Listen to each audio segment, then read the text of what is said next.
So I guess we are at the end of the series of keynote talks that we have, and we are ending hopefully with some fireworks with Professor Ben Recht. UC Berkeley over here. We are really hoping that Ben will make some controversial comments and we will record that. Okay. I didn't get the memo. That's a different talk. But we are really happy to have you here, and the floor is yours. Thank you. Thank you. Appreciate it. No, I like that. I like that. I'm now always invited to stoke some controversy. I'm fine with that. I'm fine with that. But that's not this talk. I feel like you should have sent me that memo that said like really controversial one. But I feel like it's a good time. It's after lunch. It's the end of the workshop. I think this is still stuff I'm figuring out, and I don't think that this is nothing in this talk. Well, okay, that's not entirely true. Very little of this talk is original research, but or at least research in the way that we would consider like ending in a PDF that I would send you by email. But it's part of a longer project and investigation into something I've been really excited about, which is trying to think about this concept of homeostasis and how to make it actionable. So I'll tell you a little bit more about that as we go. And I originally wrote this talk kind of inspired by a challenge in a Simons program last semester at the Simons Institute, thinking about generalization. And I think one of the really interesting things about what hopefully you'll take away from this is that we can have systems that are able to generalize to unforeseen experiences without a brain, or without some model of the brain, or without any of the models that you might associate with things in AI. We're not going to use. So that's why the title here, part of the reason the title here is about wisdom rather than intelligence. So let me just dive in. What I will talk about is this idea of homeostasis. And I'll give a brief introduction to what that is, where it comes from, and then I'm going to try to bring that to forward 100 years and give us a little bit of a modern perspective of how to think about homeostasis. Much of which I learned from reading the papers of Mustafa Kamash, who's at ETH. And from that, I kind of want to point out the power of integral action when it comes to adaptivity and generalization. And then finally, thinking about how we can use that as a therapeutic tool. And I'll tell you what I mean by a therapeutic tool. That's the part of the talk where the optimization comes in. Before that, there won't be any optimization. But actually, that will be the part where we think about optimization, especially just optimization that just gets directed inward, very related to what we were discussing on the panel about how we optimize ourselves. Okay, but we'll get there. Let's start with homeostasis. Where did I get this title? This title comes from a book written in about 1932 by Walter Canon, who was a physiologist at Harvard Med School. Canon wanted to answer the following question. And it kind of makes sense. Our body is a system that's composed of a lot of fragile stuff. So squishy sack on top of some hard skeletons, right? And it's if you take any part of it away, it kind of rots very quickly and then decomposes. But somehow you put this thing together and then you put it in all sorts of weird environments and it persists. So how? What's the mechanism that this set of very squishy, fragile components can together be so resilient? And are there general principles under which this kind of constancy can be maintained? So this is a great quote from the introduction that if you'll let me just read it out loud, because it's a wonderful, it's wonderful for multiple reasons, but this is why he decided to have a new term. This is the paragraph under which he defines this new thing called homeostasis. It says, the constant conditions which are maintained in the body might be termed equilibria. This word, however, has come to have a fairly exact meaning as applied to relatively simple physical-chemical states in closed systems where known forces are balanced. Or in other words, equilibrium means dead. The coordinated physiological processes which maintain most of the steady states in the organism are so complex and so peculiar to living beings, involving as they may the brain, the nerves, the heart, lungs, kidney, and spleen all working cooperatively, that I have suggested a special designation for these states, homeostasis. The word does not imply something set and immobile, a stagnation. It means a condition which may vary, but is relatively constant. And indeed, think about that word. What does homeostasis mean? It means homeo, same. Stasis, sameness. Same, sameness. Constant sameness. Right? Such a nice idea. So again, what we want to think in our heads is this is a counterpoint to equilibrium. Equilibrium theory is something about heat baths. Those go to equilibrium. Bodies are far from equilibrium, and they are constantly working to maintain to prevent themselves from returning to equilibrium. Let's say it that way. So this is the table of contents from the book. It is absolutely astounding, and he is stitching together all these things that look very diverse for the first time in one place, saying these are all manifestations of the same thing. And so you get things like safeguarding of an effective fluid matrix, which means maintaining your circulation system. And the kinds of things in this chapter led to insights that would later lead to how we treat clotting disorders with blood thinners. The homeostasis of blood sugar, interestingly enough, that, insulin wasn't discovered until the 1920s. And so already synthesizing those ideas from the 1920s, it seemed that insulin had to do something with the maintenance of blood sugar. And again, the ideas around homeostasis lead to our modern treatments of using insulin to treat diabetes. A really interesting one for the control theorists in the room is this whole last chapter foreshadowing what would become cybernetics.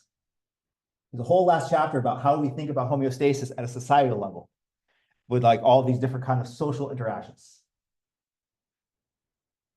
Anyway, I could talk about any of these chapters. They're all really fascinating. The one I want to focus on, which has a very particular, beautiful story that's like lends itself even to equations, is on the homeostasis of blood calcium. So let me give you like the short overview of what we knew in 1932 about blood calcium. First, we knew that you need it for bone growth. It's clearly important for signaling in muscles, and it has something to do with blood coagulation. Calcium concentration, when you measure it in blood, is incredibly constant. This is one of these few signals that is like remarkably constant. It really wants to stay within a very, very narrow range. And if you just go up a little bit, you get blood thickening, really gross. And then if it goes a little bit down, your muscles stop working. They fire in spasm.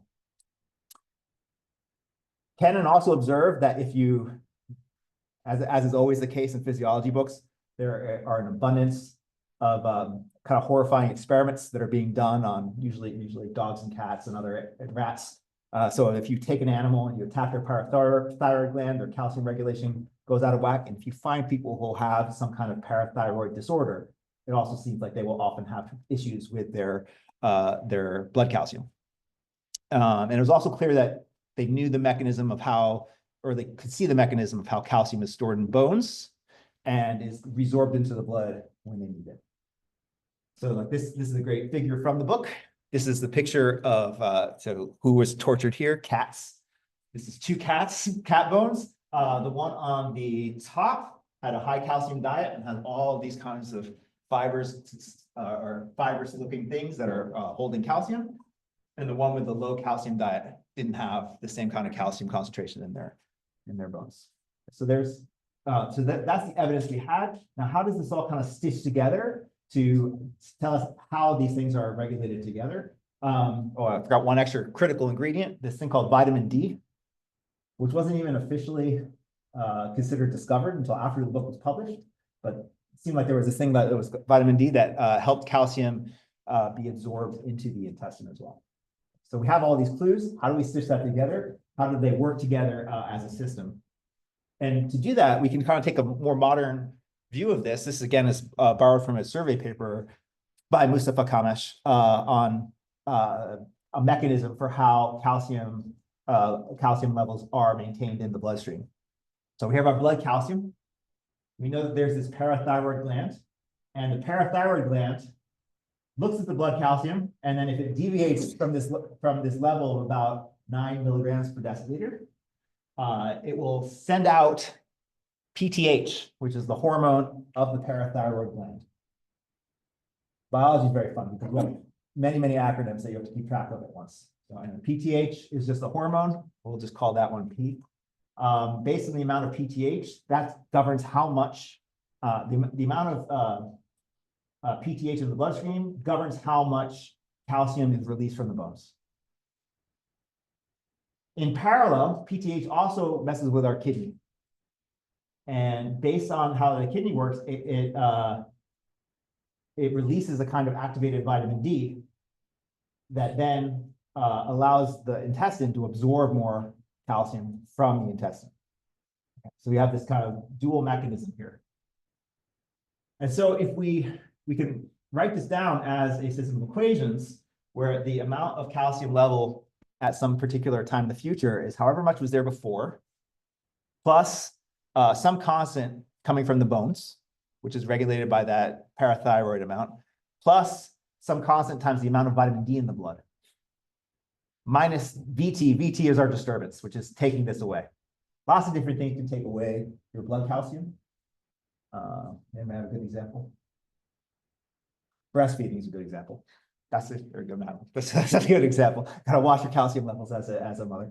So there are lots of things that might cause a deviation. You might be using it for something. So this is where these are the signals that would keep that constant. The amount of parathyroid hormone in the bloodstream is proportional to this deviation from a set point, and that you can measure pretty clearly at the parathyroid gland. The amount of vitamin D in the bloodstream is just however much is there, plus the amount that's going to be released from the kidney. And now we can do some clever stuff and be like control theorists and just simplify some equations and claim insight, right? That's always how we do it. So let me define, I have to put it in control language. We need an error signal. There's my error signal, which is this set point deviation. Then the amount of PTH in the bloodstream is proportional to that error signal.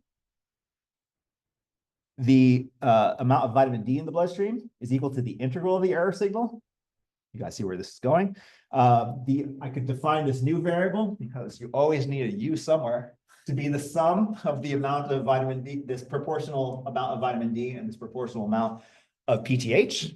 And if I put it all together, I can kind of rewrite these two equations to say that the calcium level is equal to this nice linear control system where the controller is the sum of something proportional to an error and something proportional to the integral of the error. What is that called? Proportional integral control. So just by examining this regulation system, you see this integrator just kind of like popping out. I can identify it. And then if I really wanted to be a control theorist, and stuff does have this for the control theorists reading the paper, I could just draw it a little differently. And the arrows go the right way for John, which is also very important. So that was Mustafa. That was Mustafa, not me. That was not me.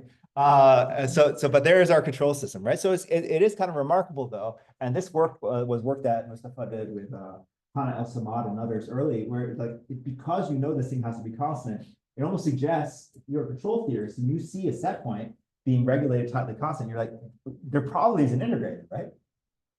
And so here they found a very clean example where there really was inside the system, the way that you maintain this sameness is by effectively having a evolutionarily designed PID controller. Yeah, John. Just want to put in a plug for bacteria. This integral control was first found in bacteria chemotaxis. In chemotaxis, yes. But that anyway, just wanted to keep those. They're everywhere, man. This integral action thing is everywhere. And I think it's I had this one of the more amazing control theory experiences I had in my life was being after I gave a talk at Lund University, and Carl Astrom was in the audience, and he insisted on educating me on my lack of appreciation for PID control. And this was like one of the most valuable experiences of my life. So it was great. I got a 3-hour tutorial about why a lot of things I was doing were wrong, and it was great. I'll never forget that one. And so let me tell you something I learned from Carl that is obvious. And once you see it, and yet not obvious until you think about it.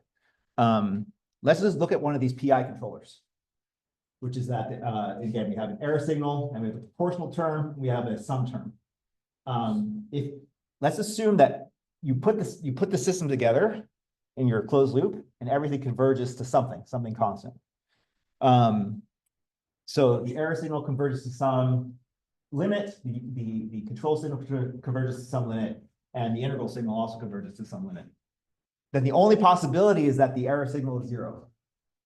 The only configuration, the only possible limit is 0. Now, this doesn't necessarily, big if, I'm not guaranteeing you that if you build an integral controller, you converge. But if you converge where you want. That's a very important. It's partial guarantee, not necessarily what we want, but it's still very, very powerful.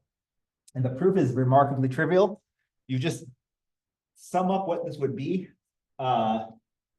Like, what is this sum? That's what you're going to end up finding out in infinity.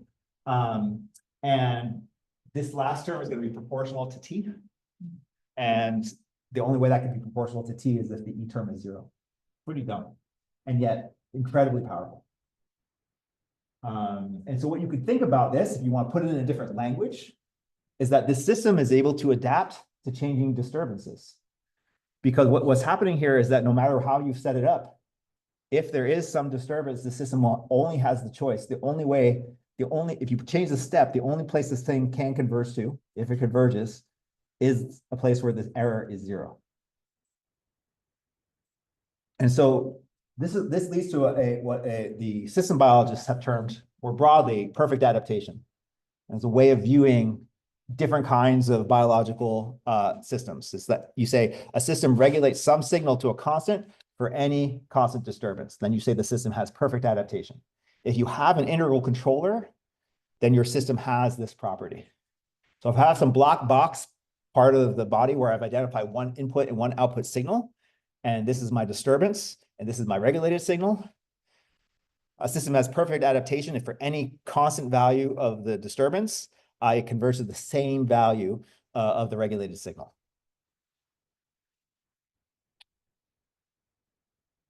And so for linear systems, and this is where's Young? I lost him. I told Young this was the thing that he was going to have to prove. Like you should be able to show, it's like 2 lines, that for linear systems, integral control is necessary and sufficient for perfect adaptation. Meaning, if you have a linear system, and it has this perfect adaptation property, then by rearranging your equations one way or another, you will find an integrator inside that system. There has to be an integrator lurking in there somewhere. And for nonlinear systems, it's a sufficient condition, not a necessary one. Not a necessary one. And if you want to read about the many different ways that nonlinear systems can give you perfect adaptation, Mustafa has a bunch of different mechanisms that can also get you there. So it is a sufficient system for nonlinear, but for linear is sufficient.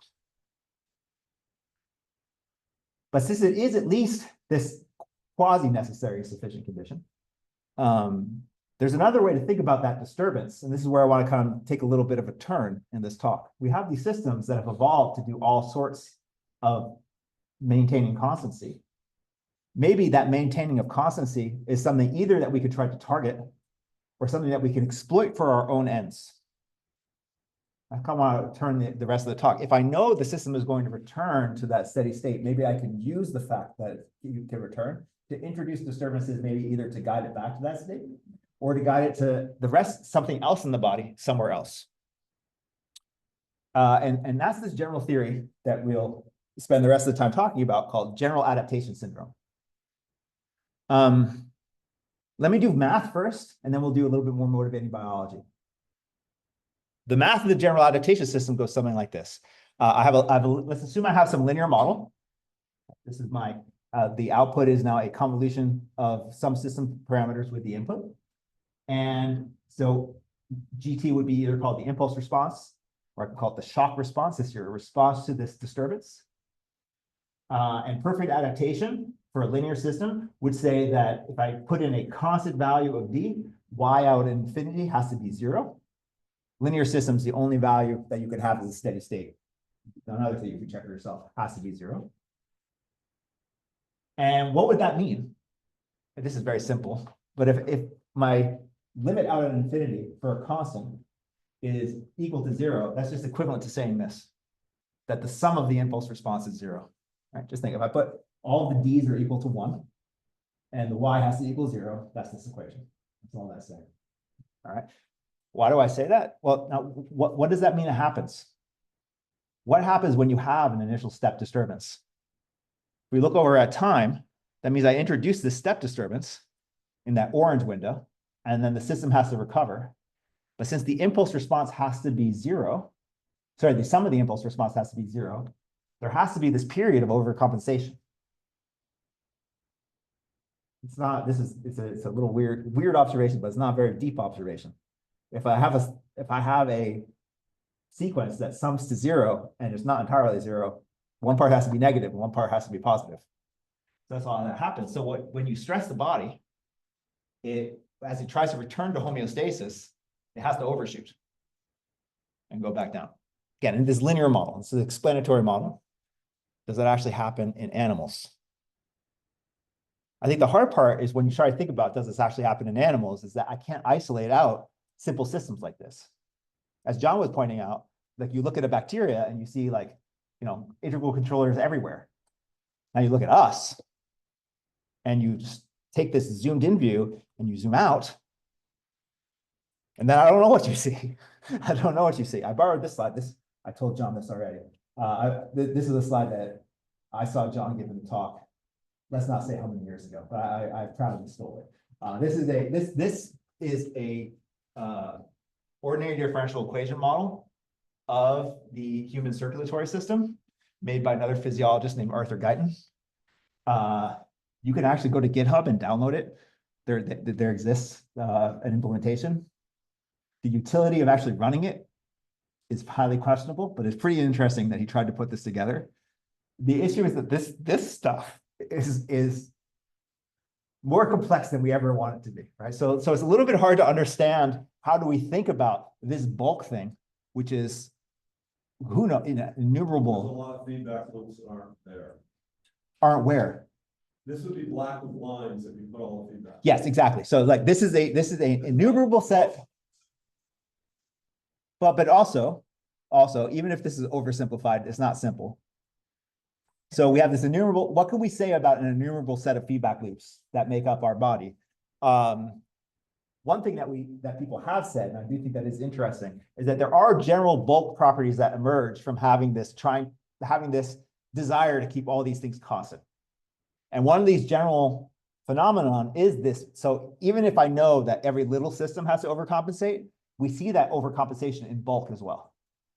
So this is a figure from a paper by Selye on what he called the general adaptation syndrome. And so what he did here was he gave a shock. I believe this was poison that he gave to mice. Again, biology. And initially you have this period of what is called resistance. The resistance to the harmful stimulus goes down. And then it overcompensates as you give it more and more poison over time. And then eventually its resources become what Selye calls exhausted. And exhaustion leads sadly to what you might expect, death. So there is this process of as you, there's this pattern that he observed in multiple different contexts of a resistance to shock. And so after something is shocked, it is initially more vulnerable, but after persistent shocks, it becomes more resilient. The transient shock recovers faster than these adaptations to the shock decay. It's a kind of interesting pattern. And so these processes that are all working to maintain homeostasis and keep certain things constant have this property of overshooting and overcompensation as well. So I think maybe the way to think about what this observation that is seen, and again, I don't know how much math we could take away from it, other than these aggregates of all this different infinite feedback loops seem to have this property of overshoot. They don't necessarily reject disturbances, but that overshoot thing does seem to be coming from a kind of general property of a lot of resistance to these different kinds of disturbances. So what do you do with that? This kind of leads to an idea of using your body's amazing abilities to adapt as a means for therapies. Now we're on the part where we're discussing therapies. So let me say a little bit more specifically about what I mean there. There is this general principle called progressive overload that started after Celia, which is used in a variety of different contexts, most notably physical therapy and sports training. And the main idea is that if you can shock a system by tiring someone out somehow, let them rest and recover and overshoot, and then stress them again, perhaps these things can stack over time. So if we can add some stimulus to promote some kind of adaptation, and we know that the fatigue recovers faster than the adaptation decays, this gives us a way to constantly drive someone back to a position where they'd like to be, or to a whole new position where they might not have envisioned in the first place.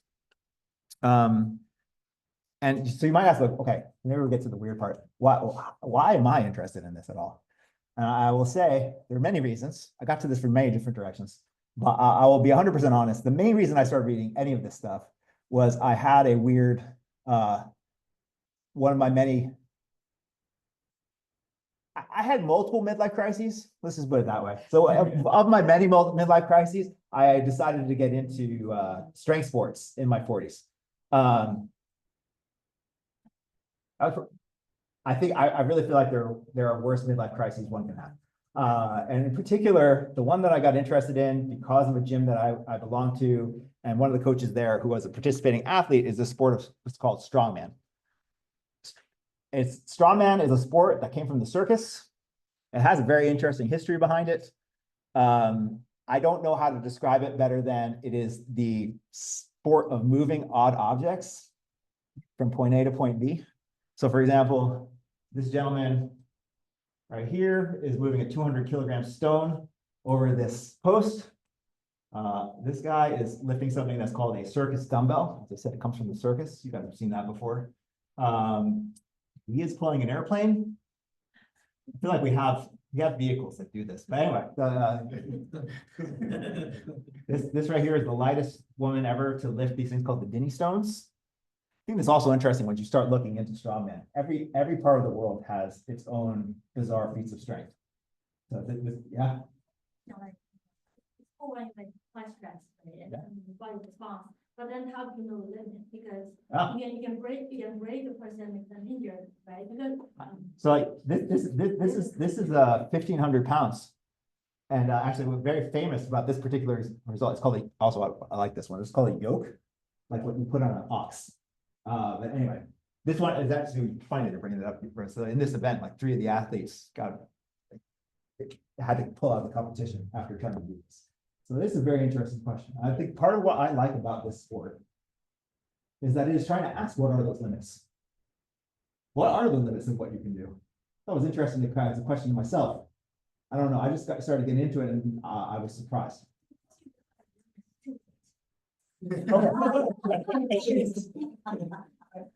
Yeah, you would think that, and yet I haven't hit it yet. So this is actually at the end of March, I did my first strongman competition. Anyway, well, we can talk about that after.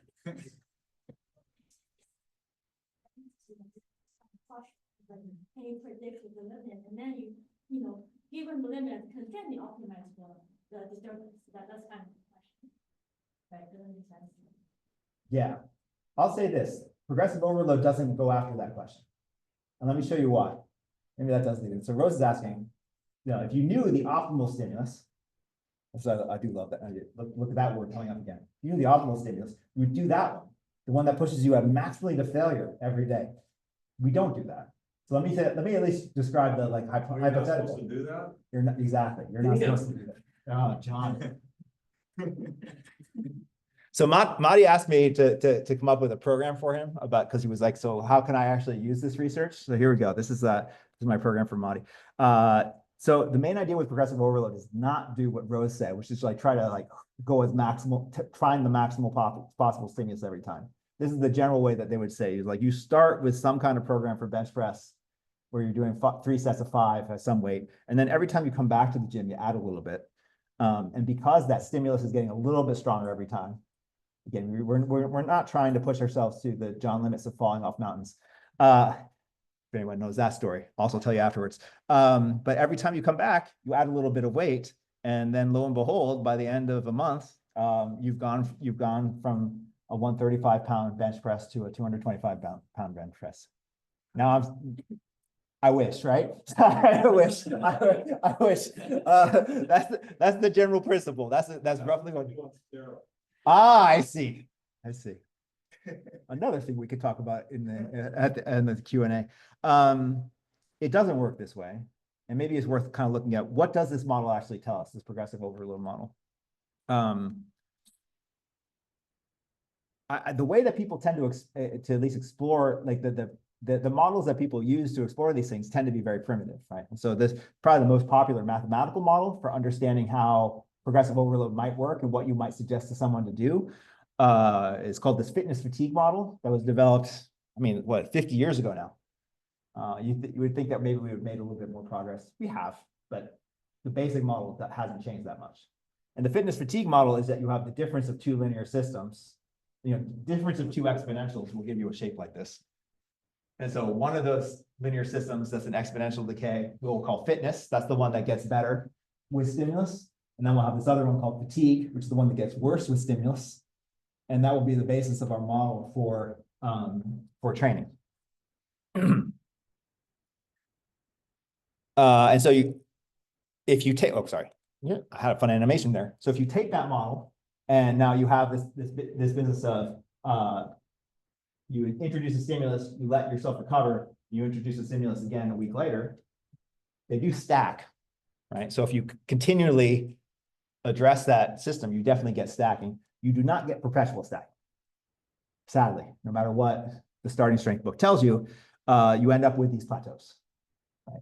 You end up with, but what's interesting, if you do capture what a lot of people will say happens in training athletes, which is that at the beginning, someone's tired a lot and then quickly shows rapid progress. So you have an initial overreach period, and then you have the newbie gains period, which is the best time when you're trying something new. And then there's always this plateau that comes later. The model also predicts something which not all athletes, but many athletes like to do, is that if you have a competition, you should stop training before it and taper. And that's because at that point, the fatigue wears off, but the other adaptation doesn't decay. So there you get that little extra bonus of don't go all out until you're 5K. Take a few days off beforehand. And then there is this general property of if you stop training, you should get worse. So qualitatively, it's just capturing a lot of the general properties. And one thing that's interesting that will happen is if you're not injuring yourself, but you're just getting tired, it is possible to have a very long initial phase of no progress because you're just stopping because you're exhausted. What's really astounding that even if you keep doing that, you will initially hit the stage where you can start becoming better. And this also that people have seen this. There are certain people who like to train climbers this way, where like you're just working them hard every day, and then all of a sudden they start getting better. And you can see that phenomena as well, which is predicted from this very simple model. So the model is very simple. You can make it even simpler and get the same phenomenon. This is a picture of Paula Gradu, who is one of my graduate students. And she came up with this kind of generalized model where all you have to assume is that the impulse response is negative at some point. Oh, did I mess the sign up? I totally messed that sign up. That really is frustrating.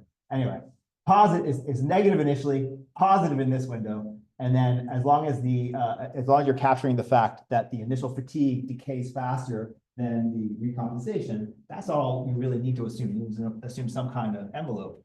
And then you could propose what would be optimal. Have this gradient, but it could also happen if you go to a certain threshold, you will never bounce back. If you like tear Achilles or break, yes, no, I think that's 100% right.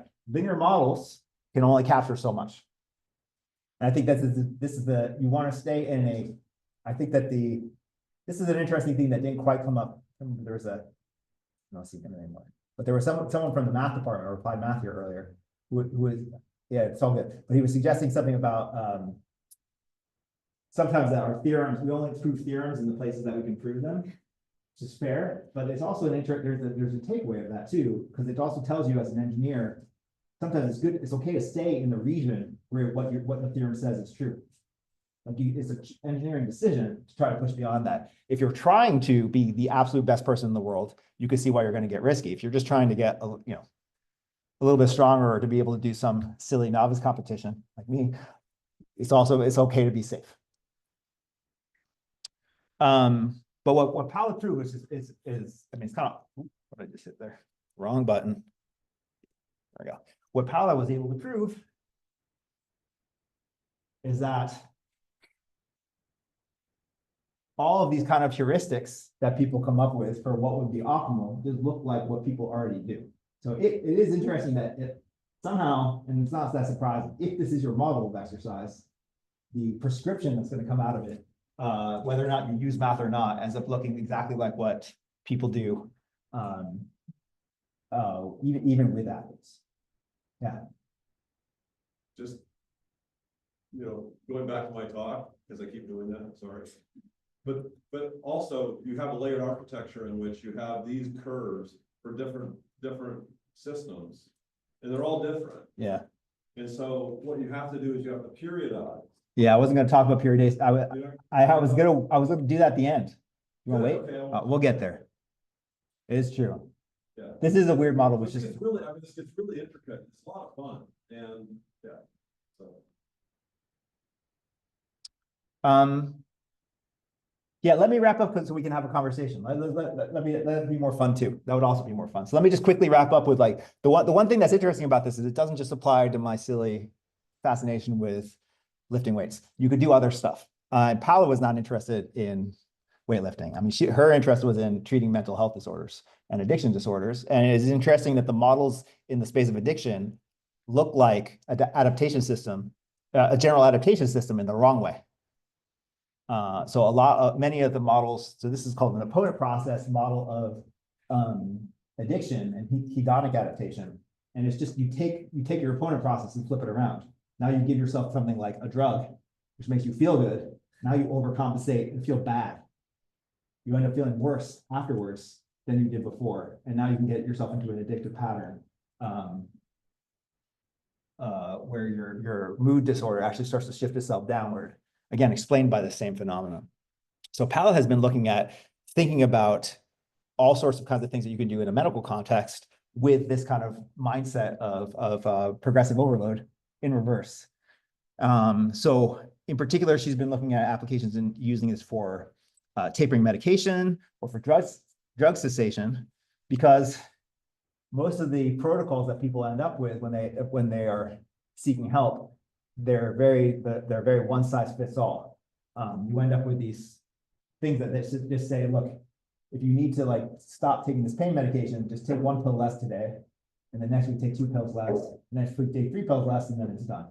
And there's no notion of feedback that's kind of thrown into those prescriptions.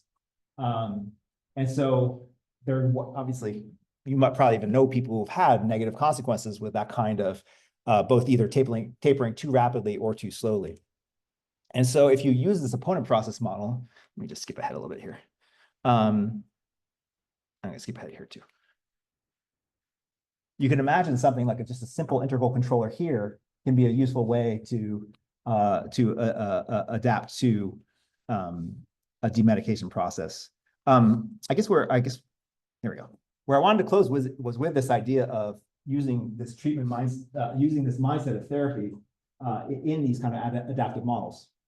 So if you had the goal of maximizing performance or minimizing cumulative dose or planning some kind of treatment schedule, or even something that Paula is right now, she's at UCSF working with some folks in the cancer center on managing palliative chemotherapy.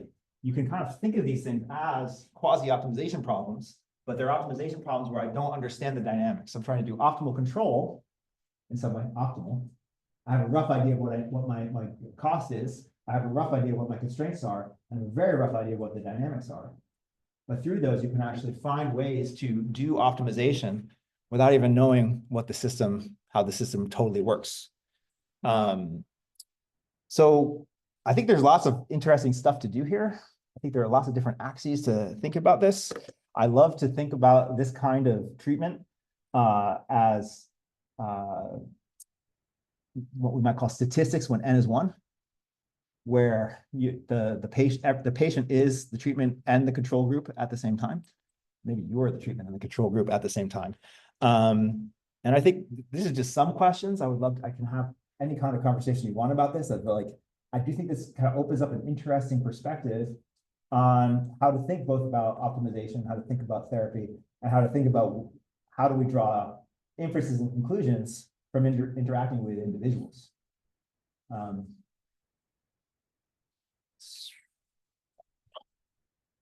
There are all these different problems that maybe would fit into this, where we simultaneously, like I said, you simultaneously want to be the treatment group and the control group.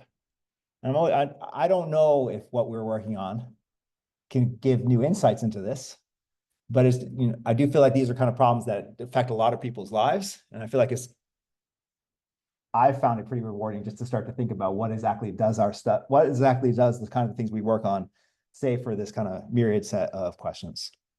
All right, I'll stop there. This talk was assembled with a lot of input from a lot of oh yeah, that guy's up there. With had a lot of conversations with a lot of smart people. Really thank them for their help, and I'm happy to have a further conversation about that now.